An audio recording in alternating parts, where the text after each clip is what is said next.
The massive alien ship hung in Earth's orbit like a dark cloud threatening rain.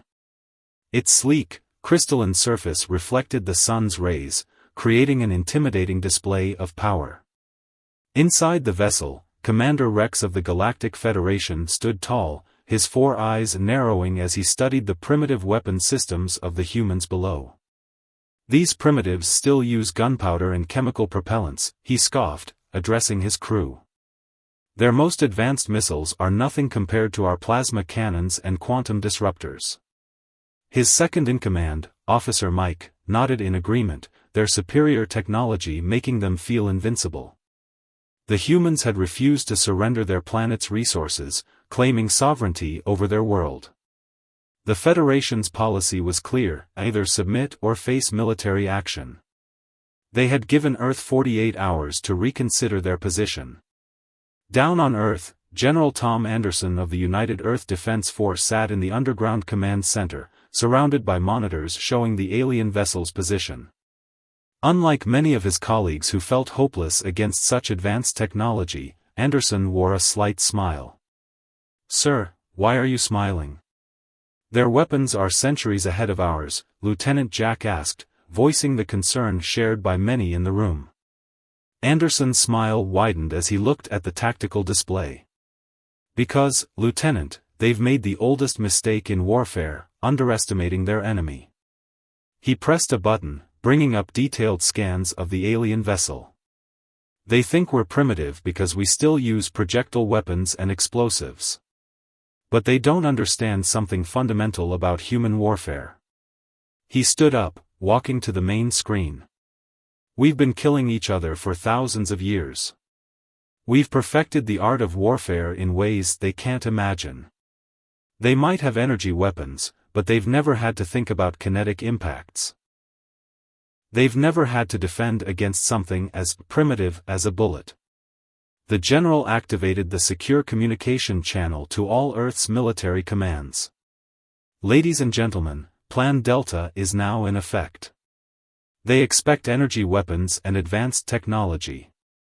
Instead, we'll show them why humanity's primitive weapons have endured for centuries." As he finished speaking, thousands of seemingly obsolete weapon systems across Earth began powering up. Railguns, conventional artillery, and special forces teams moved into position. The aliens might have mastered energy weapons, but they were about to learn why Earth's weapons were still deadly, the hard way. Commander Rex's laughter echoed through the alien bridge as their sensors detected the humans mobilizing their forces. "Look at them, preparing to fight with their ancient weapons. This will be the easiest conquest in Federation history." Little did he know, the humans were about to teach the galaxy a lesson about underestimating primitive technology, and why sometimes the old ways were the deadliest. The first attack came not with energy beams or plasma explosions, but with something the aliens had dismissed centuries ago: radio waves. Earth's military satellites began broadcasting on all frequencies, creating a web of electromagnetic interference that confused the alien ship's sensitive quantum sensors. "What is this primitive attempt at electronic warfare?" Commander Rex demanded, his upper eyes twitching in annoyance. The interference wasn't dangerous, but it was irritating, like static on a view screen. He ordered his technicians to filter it out, not realizing this was exactly what the humans had planned. While the alien crew worked to clear their sensors, Earth's first real strike began.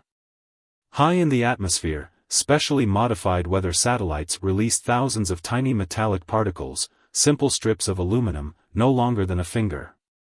This decades-old countermeasure technique, originally designed to defeat radar, now served a new purpose.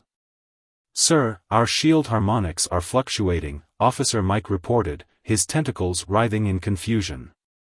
"The metallic cloud is creating thousands of micro-disruptions in our energy field."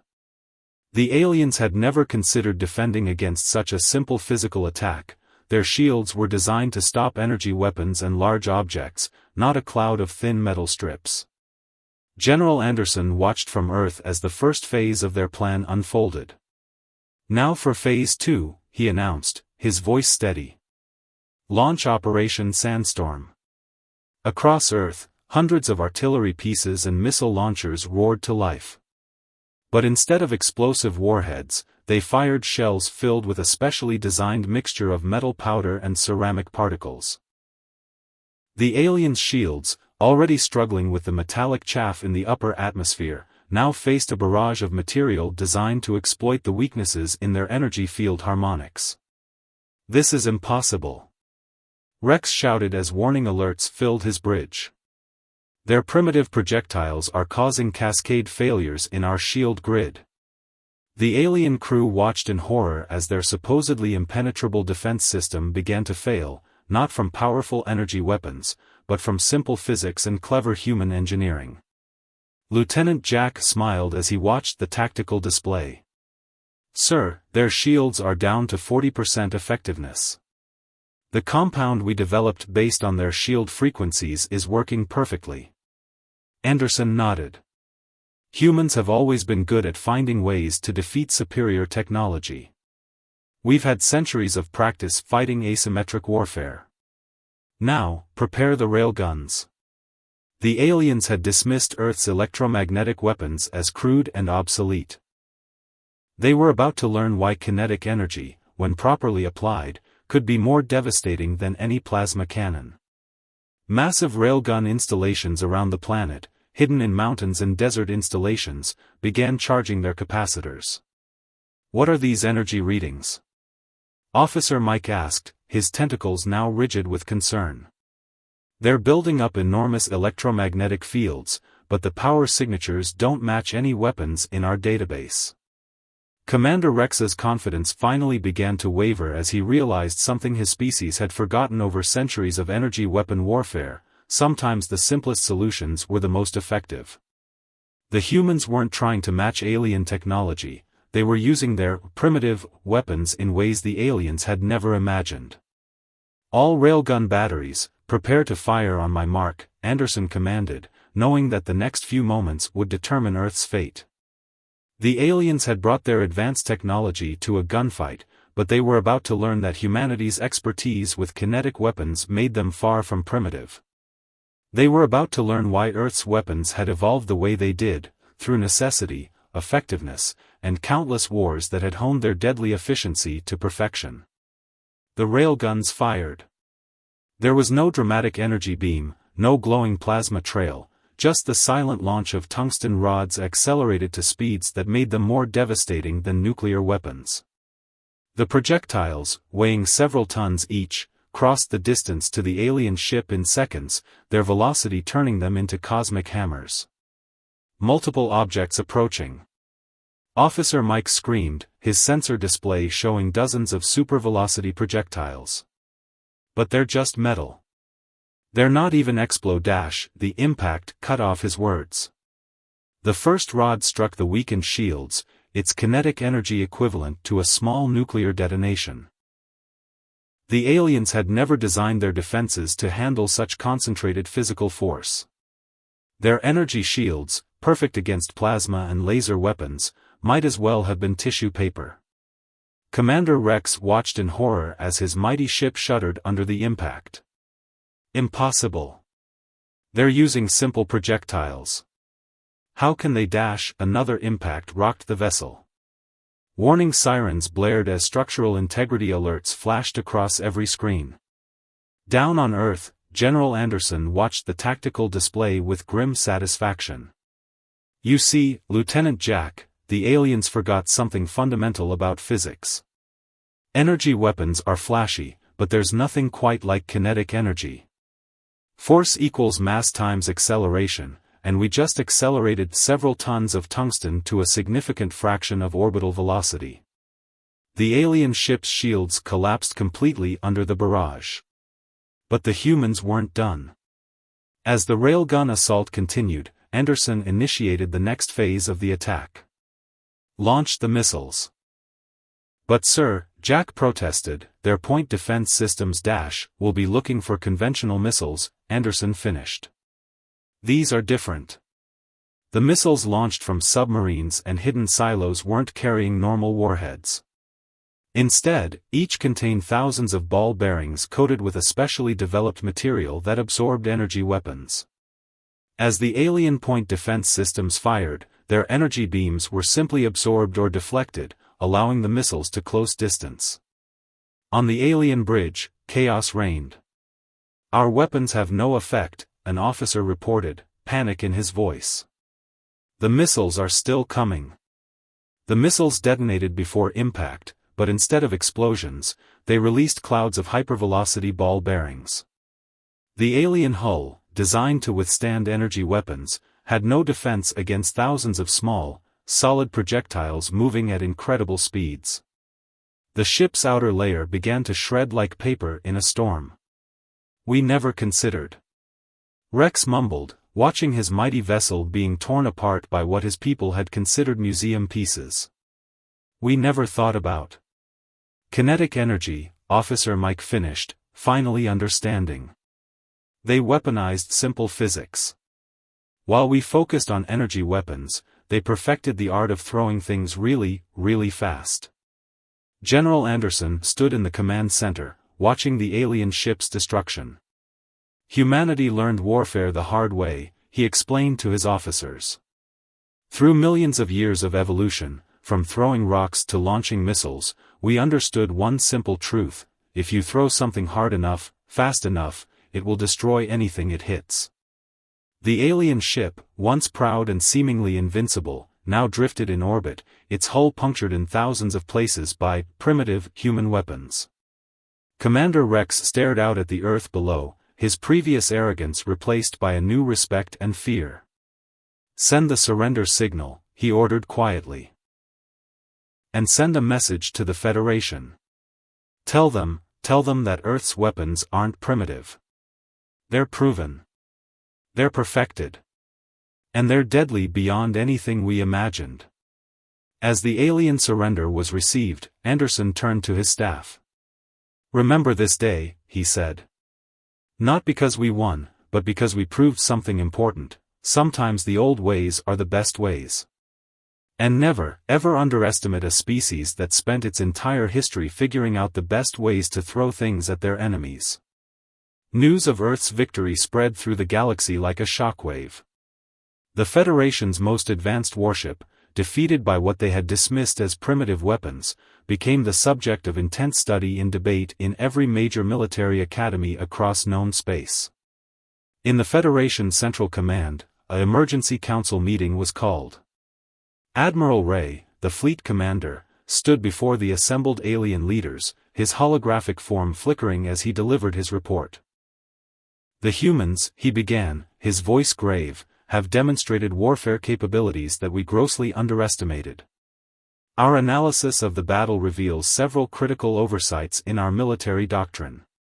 The council chamber erupted in murmurs as tactical displays showed the destruction of their prized warship. The Federation's military chief, a veteran of 100 campaigns, leaned forward. "How did we miss this? How did we not see the potential of their weapons?"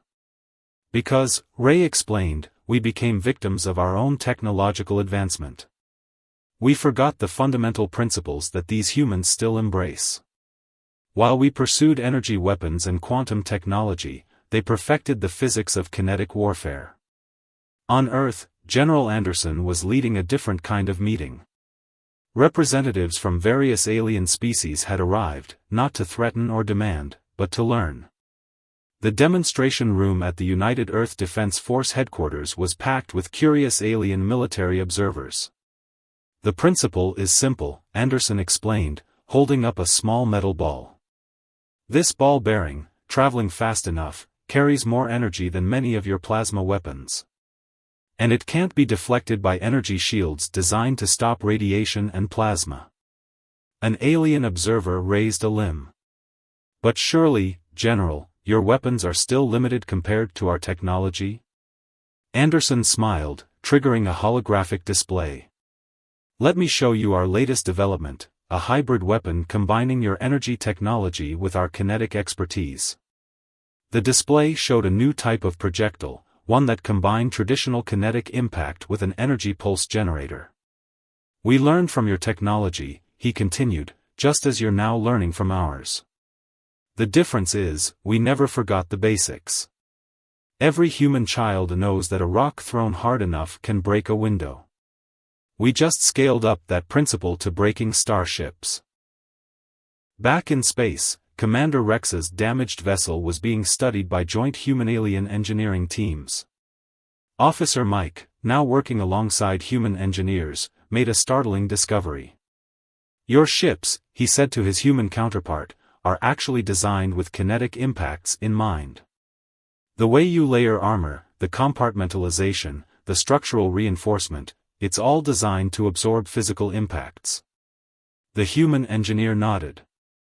We never stopped preparing for physical combat. Even our most advanced ships are built to take a punch, so to speak. Your ships, beautiful as they are like glass sculptures, perfect against energy weapons but vulnerable to a good old-fashioned rock. The Federation Council reached a unanimous decision that day. Earth would not only remain independent but would be invited to join as a full member, with a special advisory role in military matters. The humans' understanding of warfare, born from millennia of conflict and refined through countless battles, was now recognized as invaluable. General Anderson received the news with characteristic calm. We never wanted to prove our weapons' effectiveness through combat, he told his staff. But sometimes a demonstration is necessary. The galaxy now understands that humanity's approach to warfare isn't primitive, it's proven. Lieutenant Jack, reviewing the battle data, made an observation that would become famous in military textbooks across the galaxy. The aliens thought they had outgrown the need for kinetic weapons. They forgot that no matter how advanced you become, you can't outgrow physics. And physics says that a fast-moving object hits hard, whether you have energy shields or not. 6 months after the battle that changed galactic warfare, the first Joint Human Federation Military Academy opened its doors on Mars. The massive facility, built into the red planet's Olympus Mons, represented a new era in military cooperation and doctrine. General Anderson, now serving as the Academy's first director, stood before a mixed class of human and alien cadets. Behind him, a holographic display showed the infamous battle that had earned humanity its respect among the stars. The lesson wasn't just about kinetic weapons, he explained, gesturing to the display. It was about thinking differently. Humans have a saying, if all you have is a hammer, everything looks like a nail.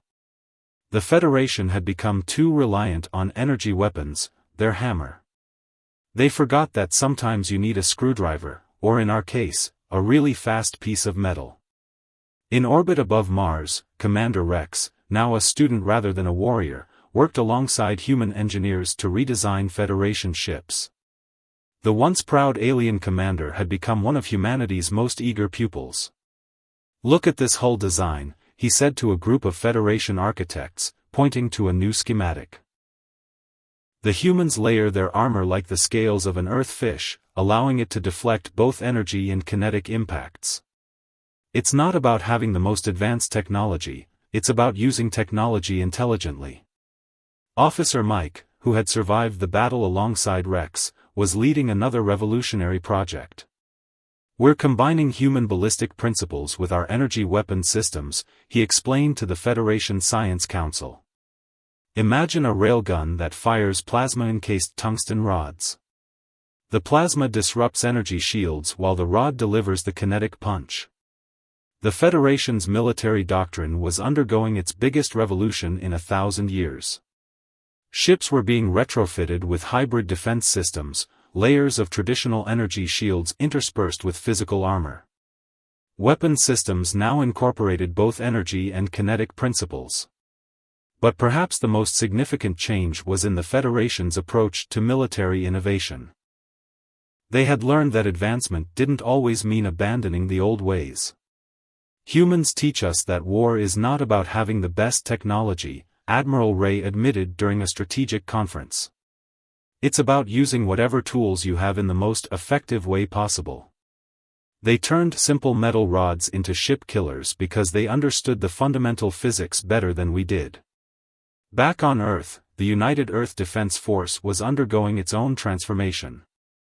Human engineers worked alongside alien scientists, incorporating advanced Federation technology into traditional human weapon designs.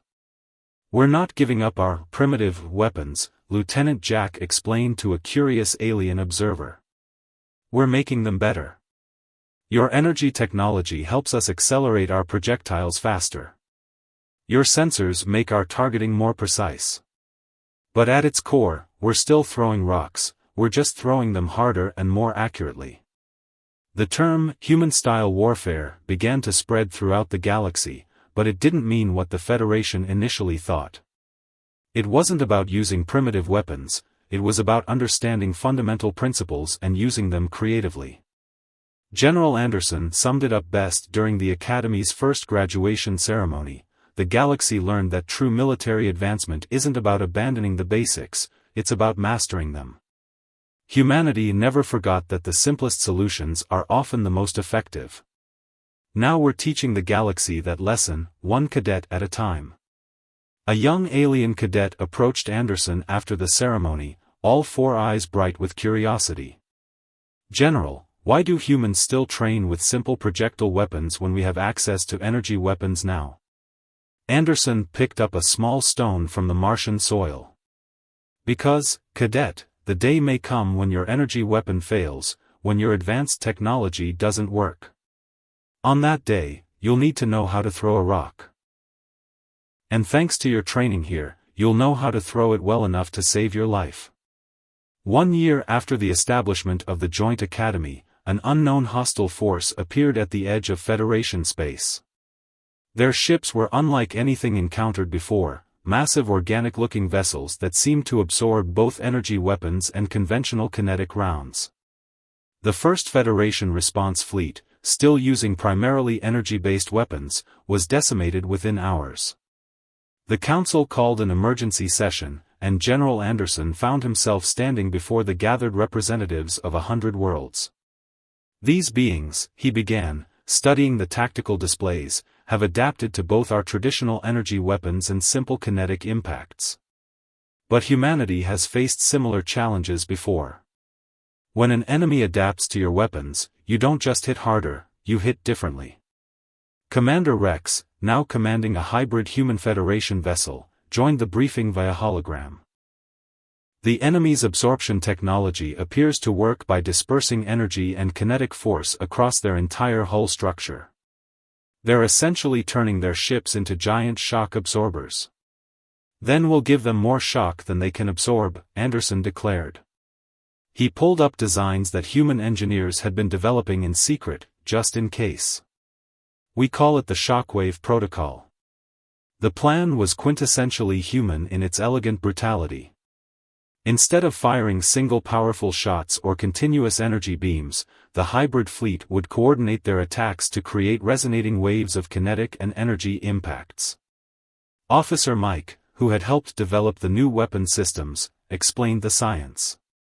"It's like an opera singer shattering a glass with their voice. Each hit will be precisely timed to match the enemy hull's natural resonance frequency. They can absorb individual impacts, but not when they're perfectly synchronized to amplify each other." The Federation Council was skeptical, but they had learned their lesson about doubting human military innovation. They gave Anderson command of the combined fleet, the first time a human had led Federation forces. The battle that followed would be studied in military academies for centuries to come. The hybrid fleet approached the enemy armada in a formation that seemed chaotic to traditional Federation tacticians but made perfect sense to human military minds. "Begin Phase 1, Anderson commanded. The fleet launched its first attack, not with weapons, but with precisely calibrated sonic pulses transmitted through space itself, using the enemy's ship's mass as a conducting medium. Phase 2, came the order as the enemy ships began to vibrate imperceptibly. Railguns fired their hybrid rounds, projectiles designed not to penetrate but to transfer energy in specific frequencies. Energy weapons followed in perfect synchronization, their frequencies matched to the kinetic impacts.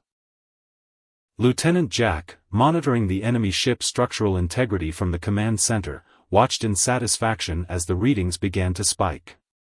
"Sir, their hull resonance is approaching critical levels.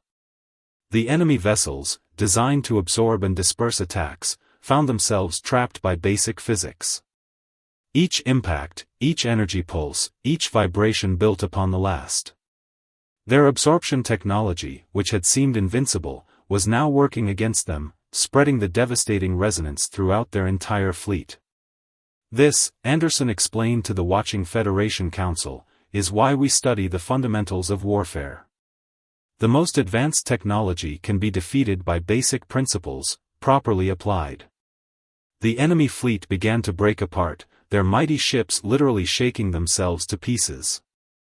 They had prepared for brute force attacks, for energy weapons, for kinetic impacts, but not for this coordinated symphony of destruction based on simple harmonic principles.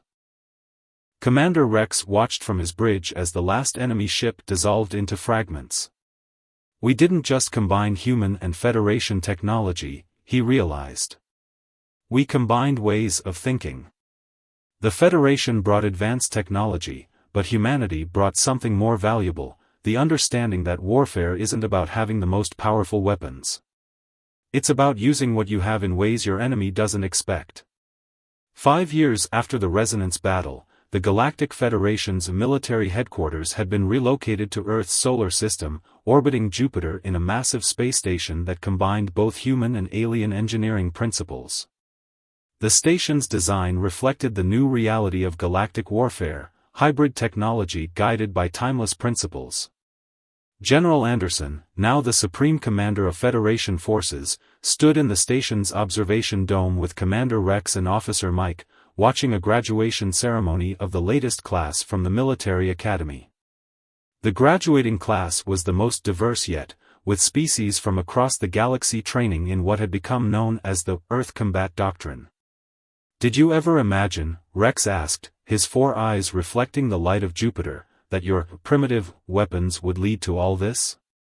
He gestured at the fleet exercises visible in the distance, where ships of various designs practiced maneuvers that combined energy weapons with kinetic principles. Anderson smiled. "The weapons were never primitive, Rex. They were proven. Humanity learned its military lessons through millions of years of evolution and thousands of years of warfare. We didn't have the luxury of energy weapons when we started, we had to master the basics first." Lieutenant Jack, now an instructor at the academy, approached with a group of alien cadets. "Sir," he addressed Anderson, "the cadets have a question about the original Earth defense battle that changed everything." A young alien stepped forward. "Sir, why didn't the Federation ships have any backup weapons? Why rely solely on energy technology?" "Because," Officer Mike answered before Anderson could speak, "we had forgotten the most important military principle, one that humans never forgot. Never put all your eggs in one basket, as humans say." They kept developing all forms of warfare, while we focused on what we thought was the peak of military technology. The station's alert system suddenly blared to life. A training exercise had gone wrong, one of the new hybrid ships had suffered a complete power failure, leaving it drifting and vulnerable. The advanced energy weapons, shields, and communication systems were all dead. The crew, graduates of the Earth Combat Doctrine program, didn't panic. Instead, they did something that would have been unthinkable in the old Federation Navy: they switched to backup mechanical systems. Compressed gas thrusters adjusted their position.